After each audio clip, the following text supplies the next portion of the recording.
بسم اللہ الرحمن الرحیم.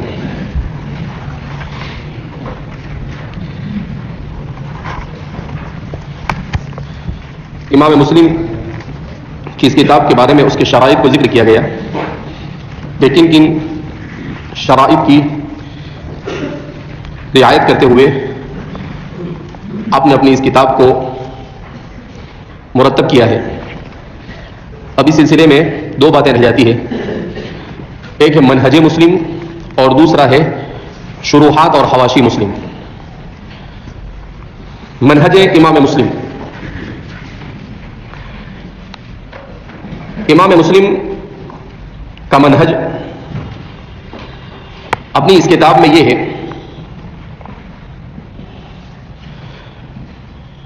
کہ آپ نے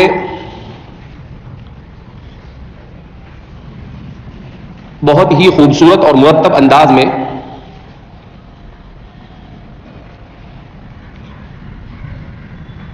نبی کریم صلی اللہ علیہ وسلم کے تقریباً 4000 سے زائد نبی کریم صلی اللہ علیہ وسلم کی تقریباً 4000 سے زائد حدیثوں کو جمع کیا.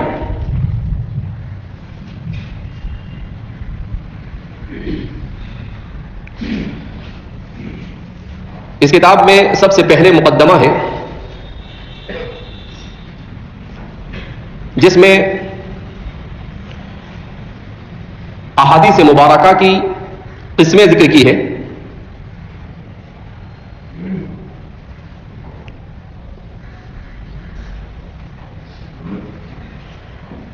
اور اپنی ان شرائط کو جس کی رعایت کر کر کتاب کو مرتب کیا ہے.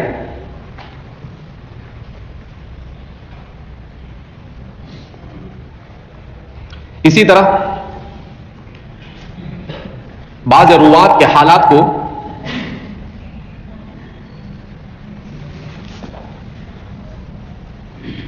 بعض راویوں کے عیوب کو ذکر کیا ہے.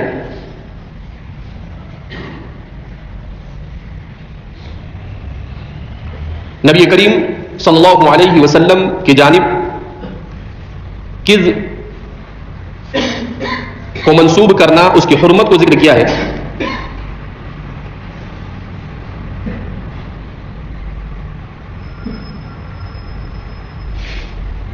روایت حدیث کے باب میں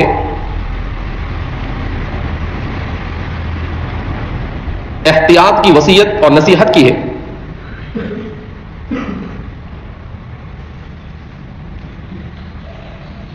غیر معتبر راویوں کی روایتوں کو نقل کرنے سے احتراز کی تلقین کی ہے. غیر معتبر راویوں کی روایتوں کو نقل کرنے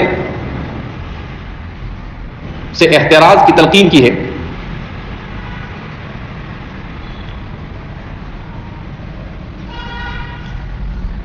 دین اسلام میں سند کی کیا اہمیت ہے اسے ذکر کیا ہے. دین اسلام میں سند کی کیا اہمیت ہے اسے ذکر کیا ہے.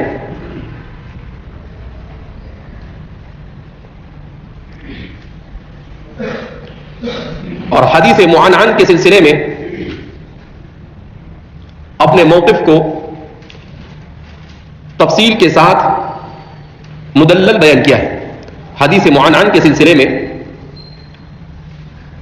اپنے موقف کو تفصیل کے ساتھ مدلل ذکر کیا ہے.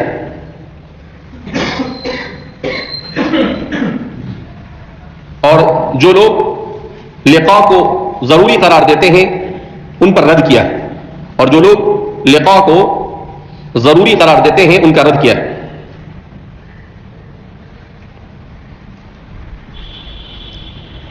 گویا یہ امام مسلم کے مقدمے کا خلاصہ ہے کہ مقدمے میں ان بنیادی چیزوں کا آپ نے کیا کیا ہے، ذکر کیا ہے. نمبر 2، امام مسلم نے اپنی اس کتاب میں صرف اور صرف احادیث نبویہ صحیحہ کو ذکر کیا ہے.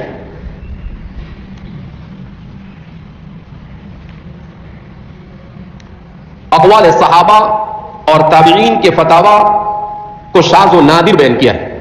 اقوال صحابہ اور تابعین کے فتاوی کو شاذ و نادر بیان کیا ہے.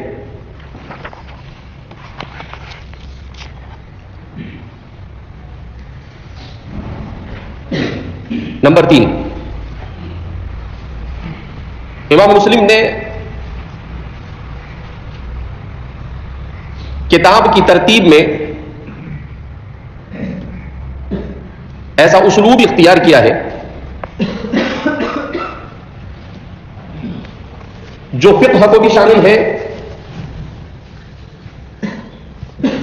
اور فقہ کے علاوہ دیگر ابواب کو بھی شامل ہے.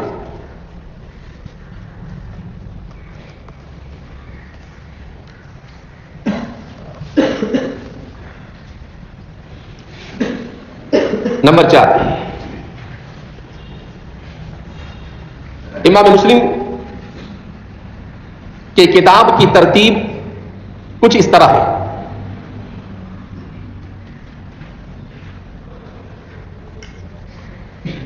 مقدمہ مبسوطہ، نمبر 1 مقدمہ مبسوطہ یعنی تفسیری مقدمہ.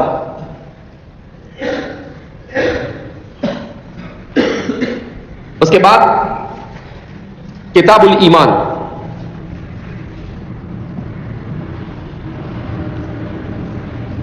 تیسرے نمبر پر طہارت. اس کے بعد کتاب الصلاۃ چوتھے نمبر پر. 5ویں نمبر پر کتاب الزکات. 6 نمبر پر کتاب النکاح. 7ویں نمبر پر کتاب الطلاق. 8ویں نمبر پر کتاب اللعان. نمبر 9 پر کتاب العتق.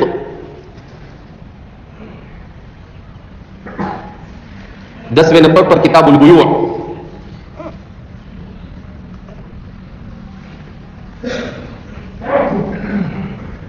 اس طرح کتاب التفسیر پر اپنی کتاب کو پورا کیا. بہت ساری کتابیں ہیں، ابواب ہے جس کا ذکر طوالت کا حامل ہے. اس طرح کتاب التفسیر پر اپنی کتاب کو ختم کیا.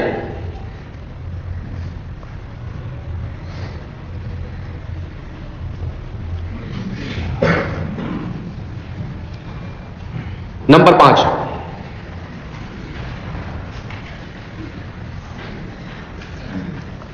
تراجم ابواب کا اہتمام نہیں کیا آپ نے.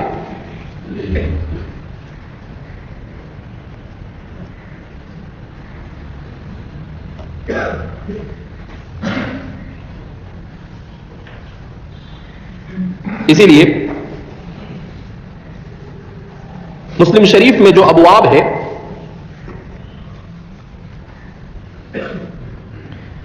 یہ بعد میں آنے والے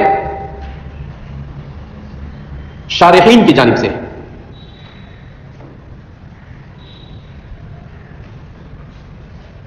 سب سے بہترین ابواب امام نووی نے قائم کیے.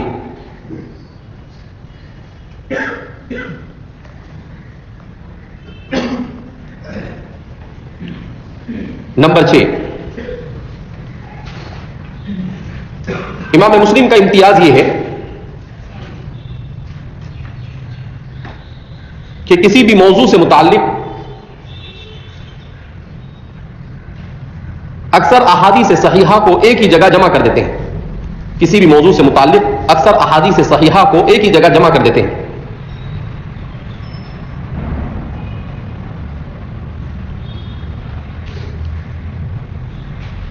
اور حدیث کو مکمل ذکر کرتے ہیں.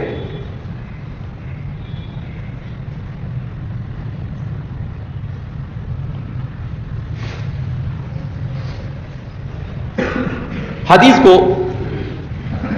اجزاء اور مختلف ٹکڑوں میں بیان نہیں کرتے ہیں اور نہ ہی اعادہ کرتے ہیں. حدیث کو چھوٹے چھوٹے اجزاء اور ٹکڑوں میں نہیں بیان کرتے ہیں اور نہ ہی اس کا اعادہ کرتے ہیں، مگر ضرورت شدیدہ کے موقع پر.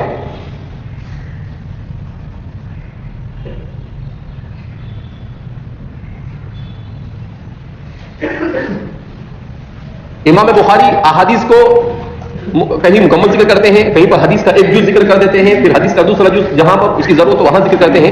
امام مسلم ایسا نہیں کرتے. یہ پوری حدیث جس راوی سے سنی ہم اس پوری حدیث کو وہاں پر بیان کر دیتے ہیں، اس لیے کہ آپ نے ابواب کا اہتمام نہیں کیا. اسی لیے آپ نے ابواب کا اہتمام نہیں کیا. کتاب قائم کرتے ہیں اور پھر سردن اس کتاب سے متعلق جتنی چیزیں ان کیا کر دیتے ہیں, جمع کر دیتے ہیں. تو آدمی کے لیے استفادہ ایک ساتھ ایک ہی جگہ پر ایک طرح کی روایتوں کی وجہ سے استفادہ آسان ہو جاتا ہے. کہیں بہت زیادہ سخت ضرورت پڑے تو آپ کسی حدیث کے ٹکڑے کو یا اس کے کسی جز کو ذکر کرتے ہیں اور تکرار بھی اسی موقع پر کرتے ہیں, ورنہ آپ عام طور پر تکرار سے احتراز کرتے ہیں. نمبر 7, ایک حدیث سے متعلق جتنے طرق اور اسانید ہو سکتے ہیں, ایک حدیث سے متعلق جتنے طرق اور اسانید ہو سکتی ہے,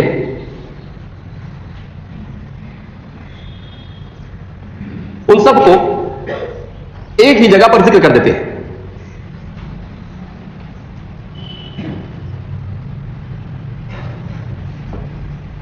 اس لیے کہ آپ کا مقصد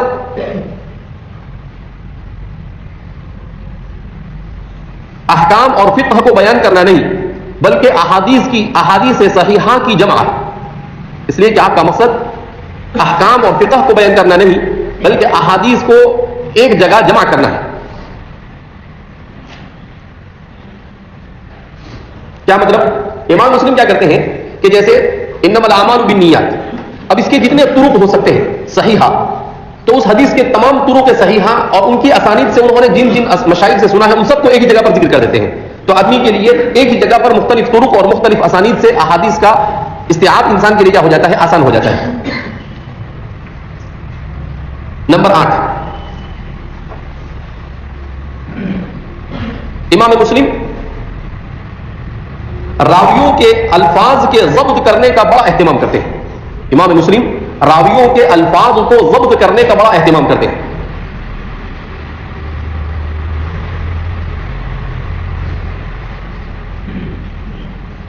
اسی لیے عام طور پر آپ اپنی کتاب میں اس طرح سے بیان کرتے ہیں, حدثنا فلان و فلان واللفظ لفلانی, حدثنا فلان و فلان واللفظ لفلانی. اسی لیے آپ اپنی کتاب میں عام طور پر ذکر کرتے رہتے ہیں حدثنا فلان و فلان واللفظ لفلانی. کیا مطلب؟ کہ جیسے اپنے کسی شیخ سے ذکر کریں گے تو 2-3 لوگوں سے انہوں نے حدیث کو بیان کیا, اور بیان کرنے کے بعد پھر اس کی وضاحت کر دیتے ہیں کہ یہ جو الفاظ جو یہاں پر بیان کیے ہیں وہ فلاں شیخ کے, اس کی تعلیم کر دیتے ہیں. کہ اگرچہ اسی طرح کی حدیث میں نے 2-4-5 لوگوں سے سنی, مگر جن الفاظ کو میں یہاں پر بیان کر رہا ہوں وہ ان میں سے ان کے ہیں. تو یہ بڑی باریکی اور لطافت کے ساتھ اس کے اوپر اہتمام کرتے امام مسلم. نمبر 9, امام مسلم کے سلسلے میں بیان کیا جاتا ہے کہ آپ کا سب سے بڑا کمال روعۃ الترتیب و جمال التنسیق, روعۃ الترتیب و جمال التنسیق والدقة العلمية في قواعد الإسناد والمتن,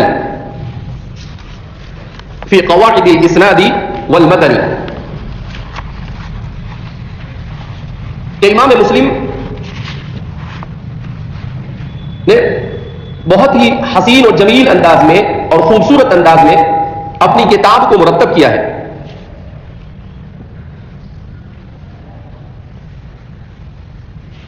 اور سند اور متن کی تمام فنی باریکیوں کی آپ نے رعایت کی ہے. سند اور متن کی تمام فنی باریکیوں کی آپ نے رعایت کی ہے.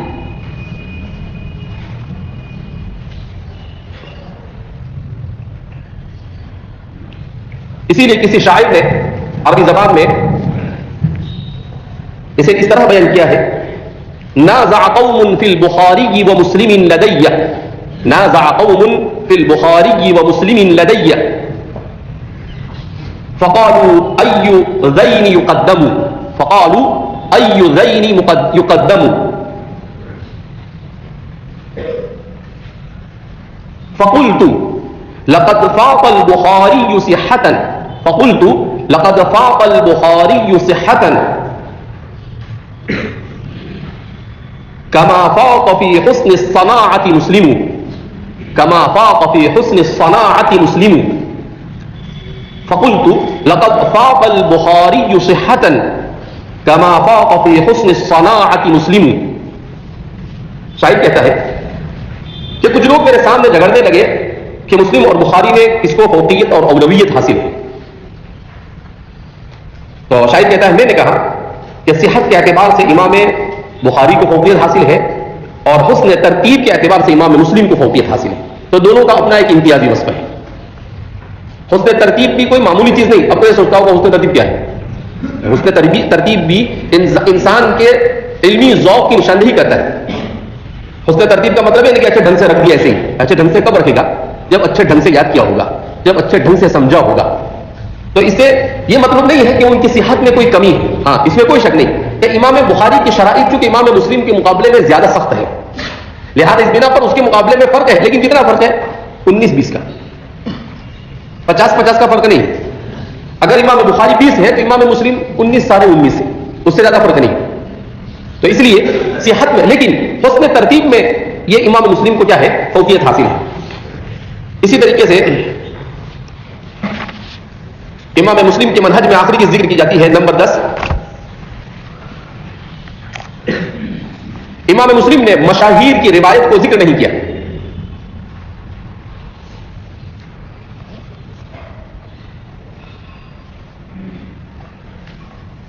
یہاں تک کہ امام بخاری کی بھی کسی روایت کو نقل نہیں کیا.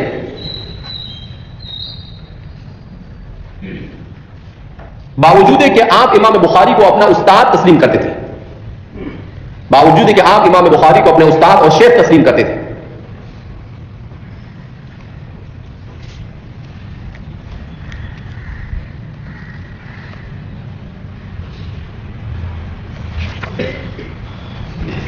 بہرحال تو یہ امام مسلم نے, جیسا کہ اسے پہلے ہی بتایا گیا کہ امام مسلم نے یہ طریقہ اس لیے اختیار کیا ہے کہ امام مسلم یہ چاہتے تھے کہ مشاہیر کی روایتیں تو کتابوں میں مدون ہوگی, مگر غیر مشاہیر کی روایتیں ضائع ہو جائے گی, جنہوں نے مسانید نہیں لکھی, جنہوں نے سنن نہیں لکھی, جنہوں نے جوامع نہیں لکھی, اور جنہوں نے مختلف حدیث کی جو کتابیں ہیں ان کتابوں پر کچھ کام نہیں کیا ہے. تو آپ نے سوچا کہ ان لوگوں کی جب کوئی چیز نہیں ہے تو ظاہر سی بات ہے کہ کوشش کرنی چاہیے کہ ان لوگوں کی روایت کہیں ضائع نہ ہو جائے. تو اس لیے آپ نے غیر مشاہیر کی روایتوں کو اپنی کتاب کے اندر جمع کرنے کی زیادہ کوشش کی. مسلم شریف کی شروحات.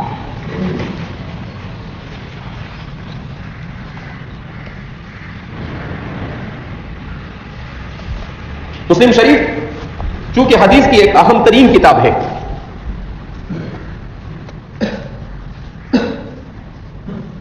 لہذا ہر زمانے میں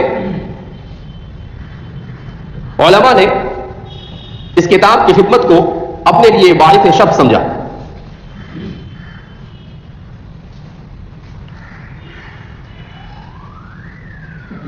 ویسے تو مسلم شریف کی 200 سے زائد شروحات لکھی گئی. مسلم شریف کی 200 سے زائد شروحات عربی زبان میں لکھی گئی.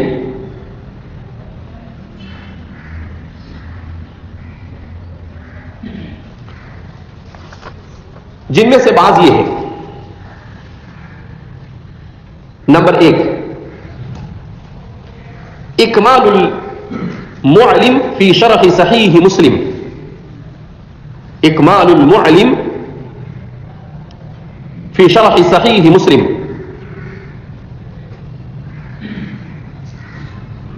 چھٹی صدی کے مشہور محدث قاضی عیاض نے لکھی. چھٹی صدی کے مشہور محدث قاضی عیاض نے لکھی. نمبر 2, المنہاج فی شرح صحیح مسلم ابن الحجاج. المنہاج فی شرح صحیح مسلم ابن الحجاج.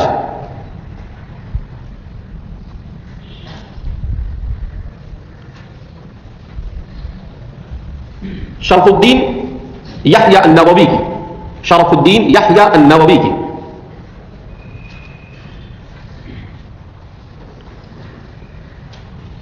جو ہندوستان کے جو نسخے ہیں اس پر جو حاشیہ ہے وہ منہاج ہی کا ہے, امام نووی کا.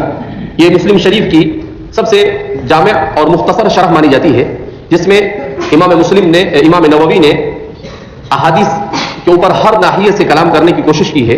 اور کہتے ہیں جس طریقے سے امام بخاری کی کتاب الجامع الصحیح کی بہترین شرح حافظ صاحب کی ہے, امام حجر عسقلانی, جن کو حافظ صاحب سے جانا اور پہچانا جاتا ہے محدثین کے یہاں پر, حافظ ابن حجر عسقلانی. تو ان کی جو کتاب ہے وہ فتح الباری شرح صحیح البخاری, اس نے جیسے بخاری کا حق ادا کیا ایسے ہی کہتے ہیں کہ منہاج نے بھی مسلم کا حق ادا کیا.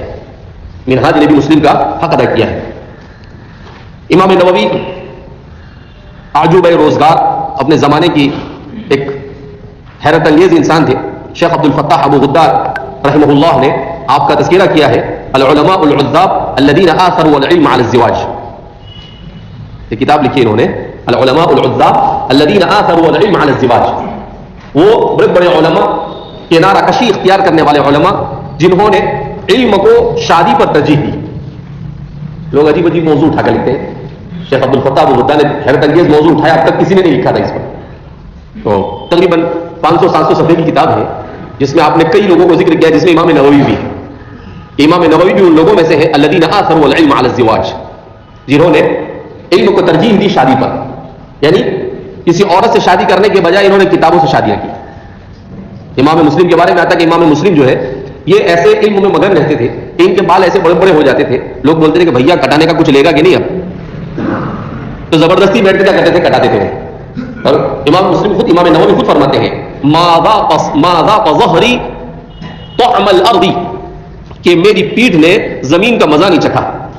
بعض روایت میں آتا ہے 10 سال تک وہ کبھی زمین پر دراز ہو کر سوئے نہیں. کہا سونے کا ٹائم نہیں ملتا تھا پڑھنے لکھنے سے. اب وہ آدمی کیا شادی کرے گا. بعد میں لکھا 15 سال تک سوئے نہیں. نیند آتی تھی ایسے ہی بیٹھے بیٹھے جھکا مار لیتا تھا اور پھر پڑھنا لکھنا کیا کرتا تھا, شروع کرتا تھا. اسی لیے امام مسلم کی عمر مشکل سے 43 سے 44 سال, امام نووی کی عمر مشکل سے 43 سے 44 سال ہوئی, جبکہ آپ کی تصنیفات 250 سے متجاوز ہیں.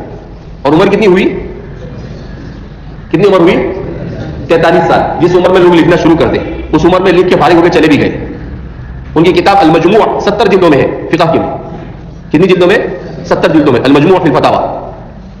اور کوئی بھی کتاب ہر فن مولا کسی بھی کتاب. اب ظاہر سی بات ہے بیوی بچے نہیں تو دوسرا کچھ کام تھا ہی نہیں, پڑھنے لکھنے کے علاوہ دوسرا کوئی کام وام کیا نہیں. اس لیے کہتے ہیں نا کہ کچھ لوگ دنیا کے اندر میں اللہ پیدا کرتا ہے کھانے پینے کے لیے لسری دی, اور کچھ لوگوں کو اللہ پیدا کرتا ہے علم کے لیے. تو امام نووی ایسے ہی لوگوں میں سے تھے جن کو اللہ رب العزت نے علم کے لیے پیدا کیا. پوری زندگی علم کی خاطر آپ نے کھپا دی اپنی.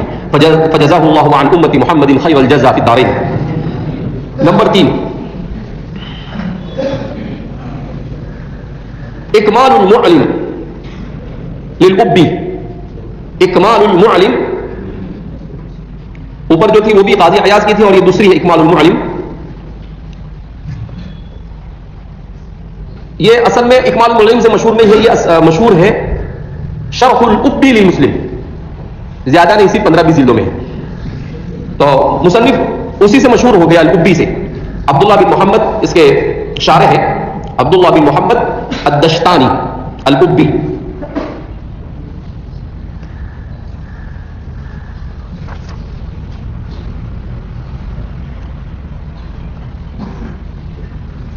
اسی طرح سے بر صغیر میں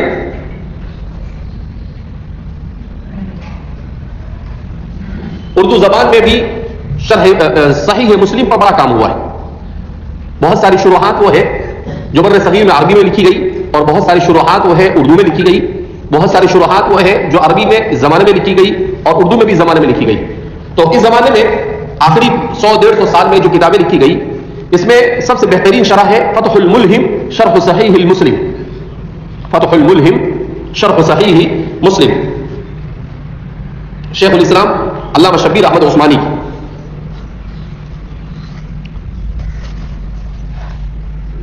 جس کو آپ مکمل نہیں لکھ سکے تھے, کتاب البیوع تک پہنچے, اور پھر کتاب البیوع سے آپ نہیں لکھ سکے. آپ چونکہ آپ سیاسی میدان میں بھی سرگرم تھے تو آپ کو وقت نہیں ملا, تو پھر اس کے تکمیل کی.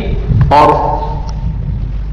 اکمال الفتح الملہم, تکمیلۃ فتح الملہم, یہ شیخ الاسلام فقیہ الاصل حضرت مولانا تقی عثمانی صاحب نے لکھی. فتح الملہم کے سلسلے میں امام زاہد الکوثری کی کتاب مقدمات میں نے کافی عرصہ پہلے پڑھا تھا کہ انہوں نے لکھا, اور فتح الملہم کی پہلی جلد جو پرانی طبع ہے اس کی پہلی جلد کے اخیر میں ان کی وہ تقریر بھی اور ان کے انتباہات بھی اس میں لکھے ہوئے ہیں. تو اس میں شیخ نے جب شیخ الاسلام علامہ شبیر احمد عثمانی کی کتاب کو کسی نے ہدیے کے طور پر علامہ یوسف بن نوری رحمۃ اللہ علیہ نے ان کو بھیجا امام زاہد الکوثری کو, تو امام زاہد الکوثری نے 150 صفحے کا ایک مضمون لکھ کر بھیجا جس میں انہوں نے اس کے بارے میں اپنے اظہار خیال کیا, اپنے انتباہات بیان کیے. تو اس میں انہوں نے لکھا ہے کہ مسلم شریف کی اتنی جامع شرح جو سند اور متن ہر ایک پر سیر حاصل بحث کرے، میری نظر سے نہیں گزری فتح الملہم کے جیسی، جس میں مکمل طور پر علمیت اس کے ایک ایک لفظ سے ٹپکتی ہو، اور ایک آدمی ہونے کے باوجود فصیح و بلیغ عربی زبان میں اور مبسوط انداز میں، مبسوط کے ساتھ بھی اختصار کو پیش نظر رکھا گیا ہو. کہا ایسی کتاب میری نظر سے کوئی گزری نہیں ہے. تو آپ فرماتے ہیں کہ لوگ یہ کہتے ہیں کہ نووی نے حق ادا کیا، اور میں یہ کہتا ہوں کہ عثمانی نے حق ادا کیا. علامہ زاہد القوثری فرماتے تھے کہ لوگ یہ کہتے ہیں کہ نووی نے حق ادا کیا، لیکن اس کتاب کو دیکھنے کے بعد میں یہ دعویٰ کرتا ہوں کہ نووی نے حق ادا کیا ہوگا، لیکن اس سے زیادہ حق اگر ادا کیا ہے تو کس نے ادا کیا ہے؟ عثمانی نے، علامہ شبیر احمد عثمانی نے. اور پھر اس کے بعد اس کا تکملہ کیا، تکملہ فتح الملہم علامہ تقی عثمانی صاحب دامت برکاتہم نے. تو آپ نے بھی اس کا حق ادا کیا. تو اس پر بھی دکتور یوسف القرضاوی نے لکھا ہے کہ اجاد افاد و اصاب، کہ بہترین انداز میں اس کتاب کا تکملہ کیا ہے، اور اس شخص نے تکمیلے کا حق ادا کر دیا ہے. اور کہا بعض مواضع پر تو ایسا لگتا ہے کہ تکمیلہ والا اصل کتاب سے بھی تفوق حاصل کر جاتا ہے، چونکہ کتاب البیوع یہ آپ کا خاص موضوع ہے علامہ تقی عثمانی صاحب دامت برکاتہم کا. تو ظاہر سی بات ہے آپ نے اس کا جو حق ادا کیا ہے، اور کتاب البیوع کو عصری اسلوب میں جو سمجھایا ہے، کیونکہ امام مسلم کے امتیازات میں سے ایک کتاب البیوع بھی ہے کہ کتاب البیوع کو بڑے اچھے پیرائے میں آپ نے بیوع کی احادیث کو جمع کیا ہے. تو اس لیے آپ نے اس کو عصری اسلوب میں سمجھایا کہ پہلے زمانے میں جو بیوع بیع منابضہ سب ہوتا تھا، تو ان چیزوں کو آپ نے عصر حاضر کے حالات کے اوپر منطبق کر کر بتلایا. تو بر صغیر میں جو اس پر کام ہوا اس میں سے ایک یہ بھی ہے. اسی طریقے سے بر صغیر میں مبارک پوری صاحب نے بھی، جو عدم تقلید سے متاثر تھے بلکہ غیر مقلد تھے، انہوں نے بھی منت المنعم شرح صحیح المسلم کے نام سے کتاب لکھی ہے علامہ مبارک پوری نے. انہوں نے بھی اچھا کام کیا ہے، تقریباً 10 یا 12 جلدوں کے اندر عربی زبان میں لکھا ہے. اسی طرح سے اس کی ایک شرح ہے الدیباج فی شرح مسلم ابن الحجاج، الدیباج فی شرح مسلم ابن الحجاج، جس کے مصنف کا علم نہیں ہو سکا کہ اس کے مصنف کون ہے.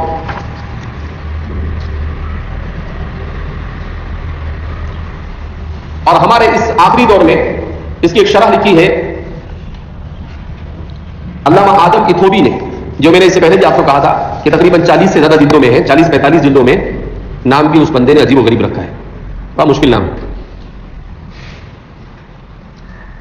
اس وقت ذہن میں نہیں ہے، میں کل بتاؤں گا انشاءاللہ. تو لمبا چوڑا نام ہے، اور ایسا اتنا ثقیل نام ہے کہ متعدد بار مجھے ذہن میں آتا بھی ہے، لیکن پھر وہ ذہن سے نکل جاتا ہے. کبھی کبھی ایسا ہوتا ہے انسان کے دماغ میں آتا ہے اور زبان پر نہیں آتا ہے. ابھی وہ دماغ میں گھوم رہا ہے لیکن زبان پر آنے کے لیے تیار نہیں ہے. اردو زبان میں شرح مسلم پر جو کام ہوا ہے، تو اردو زبان میں جو کام ہوا ہے اس میں فیض المنعم مولانا سعید صاحب پالنپوری نور اللہ مرقدہ کی ہے، فیض المنعم شرح صحیح مسلم. یہ بھی بہت اچھا کام ہے، اردو زبان کا سب سے ممتاز کام ہے. اسی طریقے سے عمدۃ المفہم قاری رحیم صاحب طاہری کا، قاری رحیم طاہری، یہ پاکستان کے ایک عالم تھے، مدینہ منورہ میں مقیم تھے، مہاجر مدنی ہیں، اور میں ان سے ملا ہوں ان کی آخری زندگی میں آج سے 8-10 سال پہلے. انتہائی متقی اور پرہیزگار آدمی تھے، مسجد نبوی کے قریب رہتے تھے، 5 نمازیں مسجد نبوی میں پڑھتے تھے، تہجد سے لے کر عشاء تک مسجد نبوی میں بیٹھتے تھے، لکھنے کا کام کرتے تھے، کسی سے ملتے نہیں تھے، چپ چاپ ایک کونے میں بیٹھے رہتے تھے. اور ان کے بارے میں آتا ہے کہ روزانہ ایک قرآن ختم کرتے تھے. اپنی آخری زندگی میں جتنے سال مدینہ میں رہے ان کا معمول تھا.